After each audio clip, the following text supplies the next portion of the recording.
হয়তো ভাবছেন যে আপনারা কীভাবে একটা লেখার ডিজাইন তৈরি করবেন বা লোগো, এরকম ডিজাইন তৈরি করতে পারেন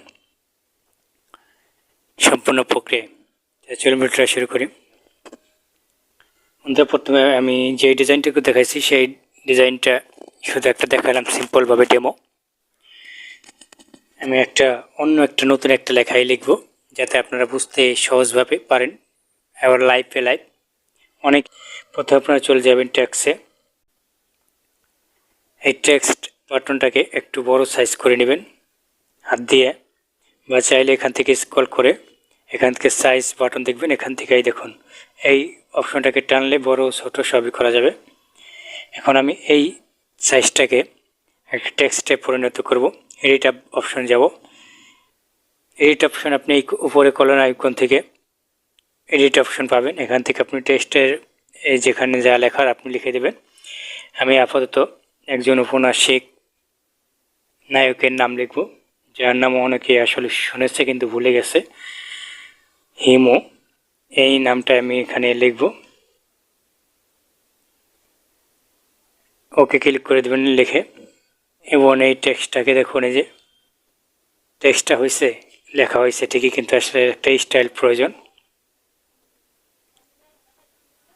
এখন সেজন্য আমাদেরকে ফর্ম ডাউনলোড করতে হবে। গুগল ফর্ম থেকে অনেক ধরনের স্টাইল পাওয়া যায়। ইংলিশ ফন্ট, বাংলা ফন্ট লিখে সার্চ দিলে হবে।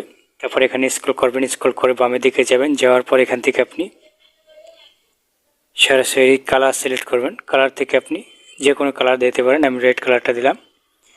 তারপর এখান থেকে ফন্ট অপশন যাবেন। ফন্ট থেকে মাই ফন্টে যাবেন। মাই ফন্ট থেকে এই যে এই স্টাইলটাও দিতে পারেন, এই স্টাইলটাও দিতে পারেন, এই স্টাইলটাও দিতে পারেন। আপনার যেটা ভালো লাগে সেটা দেবেন। আমি ব্রিলিয়ান্ট নাম সবাই শুনছে না, ব্রিলিয়ান্ট আইপি কলিং অ্যাপস। এই ব্রিলিয়ান্টের যে ফন্টটা, সেই ফন্টটাই আমি এখানে ব্যবহার করতেছি। এখানে আপনি অনেক ধরনের ফন্ট ব্যবহার করতে পারেন, আদর্শ লিপি বা অনেক ধরনের আছে, আপনি যেভাবে চান। এখন এইটাকে ছোট বড় দেখাচ্ছে লেখাগুলো। এখন এখানে একই সাইজে ফন্ট করতে হবে, ছোট বড় সাইজটাকে, লেখাটাকে এডিট করে বড় সাইজ করতে হবে। একই সাইজে এখন ঠিক আছে, একই সাইজের বড় হাতের অক্ষরে সুন্দর দেখা যাবে। এখন এখানটাকে একটা কপি করতে হবে। এই অংশটাকে স্ক্রল করে যে এখানে নিচের দিকে কপি অপশন দেখবেন, স্ক্রল করার পর এখানে এই কপি থেকে আরেকটা লেখা করে দেবেন। এই যে দেখুন একটা লেখা করে নিচ্ছি আমি, এটাকে উপরে রেখে দেবেন। হাইড করে রাখতে পারেন, সমস্যা নেই। আমি হাইড করে রাখলাম। এখন এই লেখা যেটা আমি প্রথম লিখলাম, এই লেখাটাকে আমাকে অন্য কালার করার জন্য নিচের দিকে একটা শেপ নিতে হবে। সেজন্য শেপে চলে যাবেন। এখান থেকে লম্বা একটা শেপ নেবেন, বা আপনি যে ধরনের করতে চান, পাশাপাশি কালার যে ধরনের করতে চান ডিজাইনটা, সেই ধরনের শেপটা তৈরি করবেন। শেপটাকে একটু লেখা সাইজে করে নিতে হবে যাতে পুরো লেখাটাকে পায়। আমি মাঝামাঝি করে দেব।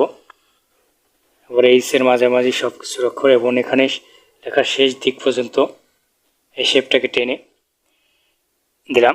দেওয়ার পর এখন এই লেখাটাকে এই যে দেখা যাচ্ছে, দেখুন আর একটু নিচে নামিয়ে দিলে একটু দেখা যাবে না। ওকে, একবারে এখন দেখা যাচ্ছে না, এখন অর্ধেকটা দেখা যাচ্ছে। কী করতে হবে, এই লেখাটাকে এবং শেপটাকে অ্যাডজাস্ট করতে হবে। সেই জন্য এই লক অপশনে যেতে হবে।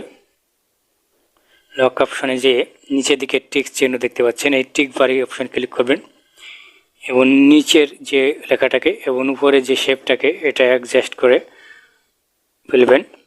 এবং উপরে যে লেখাটাকে সেটাকে হাইড করা ছিল সেটাকে এখন অন করে দেবেন।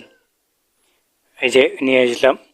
এখন এইটাকে আর এটাকে অ্যাডজাস্ট করতে হবে। সেই জন্য আমাকে কী করতে হবে, এই যে এখানে লেখাটা আমি লিখছি এখানে শেপটা রেখে দিচ্ছে, শেপটাকে আমরা কালার ডিরেকশন থেকে আমরা কালারটা সরিয়ে দেব।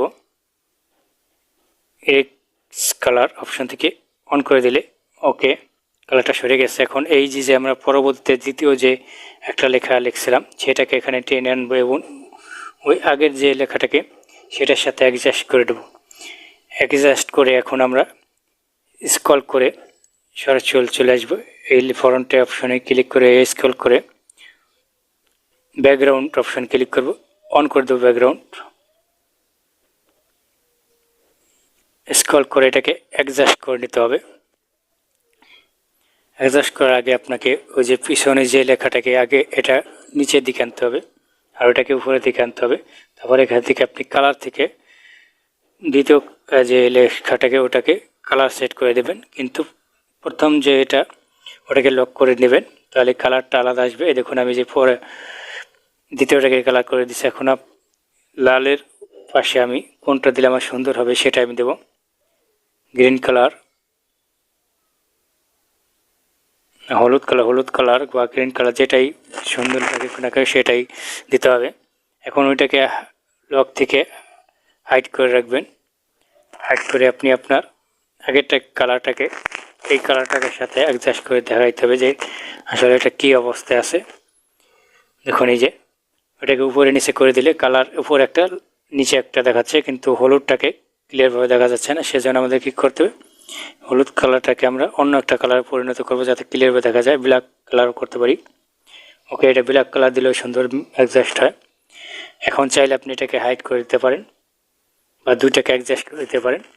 আমি দুইটাকে আগে লক করে দিয়েছি, দুইটাকে অ্যাডজাস্ট করে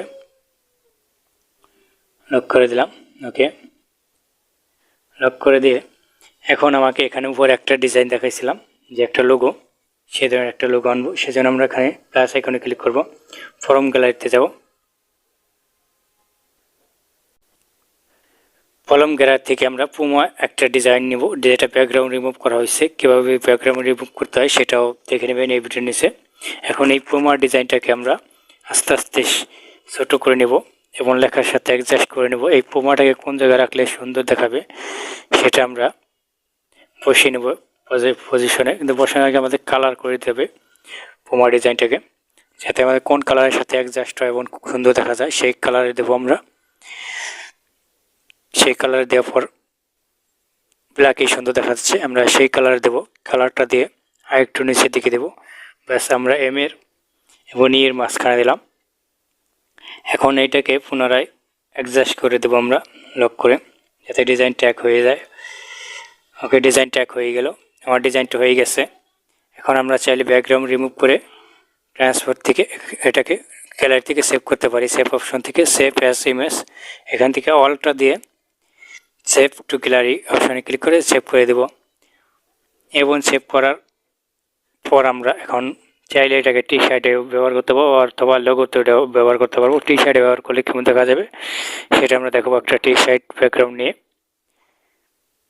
বন্ধুরা, এভাবেই খুব সহজে আপনারা একটা ডিজাইন তৈরি করতে পারবেন লোগো, কোনো ঝামেলা ছাড়াই। শুধু আপনার আউট নলেজটা থাকতে হবে। দেখুন এই যে এটাকে একটু ছোটো করে গেঞ্জি থেকে 8 ইঞ্চি থেকে 6 ইঞ্চি 7 ইঞ্চি এরকম অ্যাডজাস্ট করে দিতে হবে। প্লাস এই যে টি শার্টের বসাইলে এরকম ডিজাইন দেখাবে। এবং যদি আপনারা চান অন্য ডিজাইনও করতে পারেন, এই লেখাটাকেই লিখতে হবে তা না, এটা আমার পছন্দ, আমি এটাই লিখছি। যেমন আমি আমার যে একটা লোগো তৈরি করেছিলাম টেক মোশারফ, দেখতে পাচ্ছেন যে লেখাটা পেছনে, আপনাদের এর মনে প্রশ্ন থাকতে পারেন যে এই পেছনেটা দেখাইলো না, শুধু এই ভিডিওটা দেখাইলো। এই পেছনেটার জন্য আপনাদেরকে ওই যে বললাম যে কোনো একটা লেখাকে আপনারা যে কোনো ডিজাইন করতে পারেন, যে কোনো অক্ষর করতে পারেন। যেমন এইচটাকে শুধু আমরা বড় করব, সেজন্য এটা আলাদা করব। সাইজ অপশন থেকে বড় করে দেখুন বড় করছি ফুল। এখন কালার দেব, কালার দেওয়ার পর এখানে এটা ফন্ট চেঞ্জ, কালার দিলাম। এখন আমরা ফন্ট চেঞ্জ করব। মাই ফন্ট থেকে মাই ফন্ট থেকে এই যে এই পেসাইনে যে একটা অপশন, এই দেখুন এই যে এইচটাকে দেখুন কি ডিজাইন করে ফেলাইছে। এইভাবেই আপনার লেখাটাকে ডিজাইন করে নিতে পারবেন কোনো ঝামেলা ছাড়াই। তো বন্ধুরা, এইভাবেই খুব সহজে কোনো ঝামেলা ছাড়াই আপনি আপনার লোগো তৈরি করতে পারবেন। একাধিক বা টি শার্ট ডিজাইন সবই করতে পারবেন একটা অ্যাপসের মাধ্যমে, কম্পিউটার ছাড়া। বন্ধুরা, ভিডিওটা দেখার জন্য ধন্যবাদ। আল্লাহ হাফেজ, ভালো থাকবেন সকলে।